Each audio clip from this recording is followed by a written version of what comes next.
তো মা চিনি দিয়ে দিচ্ছে। অনেক সুন্দর হয়েছে। বুটের হালুয়া।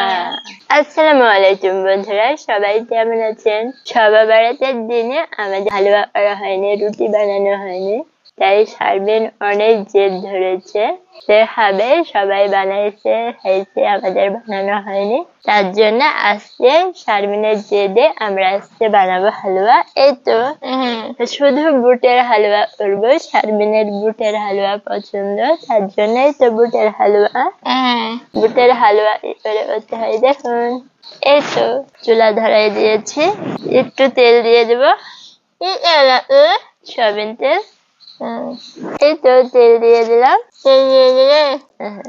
তেল দিলে একটু গরম হয়, তাড়াতাড়ি আরো অনেক ভালো। দেখছেন শারমিনের খাবার কি পাড়াপাড়ি।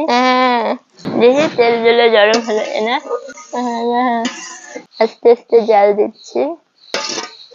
এই তো তেল গরম হয়ে যাচ্ছে। এখন আমি অল্প অল্প করে তুলে দেবো। এই তো দিয়ে দিচ্ছি, দিয়ে দিলাম। হালুয়া যেন পাকানো হচ্ছে। আমি এর পাশে আস্তে আস্তে জাল দিছি আর মা লাড়ছে। সয়াবিন তেল দিয়ে হালুয়া গুলো ভেজে নেওয়া হচ্ছে। চিনি দিতে হবে এখন। এই তো মা চিনি দিয়ে দিচ্ছে। শারমিন কেমন খাবে হালুয়া? শারমিন উবাই যাবে, উবাই যাবে। এই তো চিনি দিয়ে ভালো করে মিশিয়ে নিচ্ছে। এই দেখেন চিনি দিয়েছে। শারমিন হালুয়া তো হওয়ার ভিতরে, আমি তোমার একটু দিই, দেখো তো কেমন হয়েছে। হ্যাঁ দিলাম।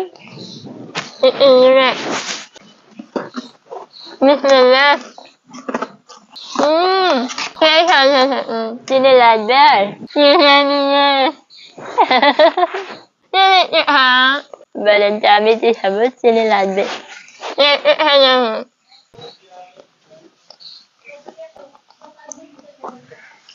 চিনি লাগবে একটু।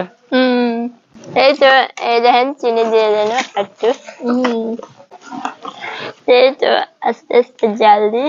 বুটের হালুয়া খেতে অনেক মজা লাগে। এই তো বুটের হালুয়া হয়ে গেছে, এখন আমি নামাই নিই। শারমিন দেখো হালুয়াটা অনেক সুন্দর হয়েছে। তাই সুন্দর হয়নি হালুয়া? তাই সুন্দর হালুয়া, খেতে অনেক মজা হবে। হালুয়ার কালারটা দেখো, ওয়াও। এই তো আমাদের বুটের হালুয়া তৈরি করা হয়ে গেল।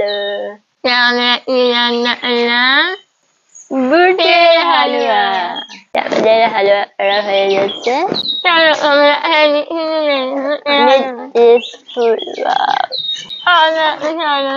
বুটের হালুয়া আর রুটি খেতে অনেক মজা।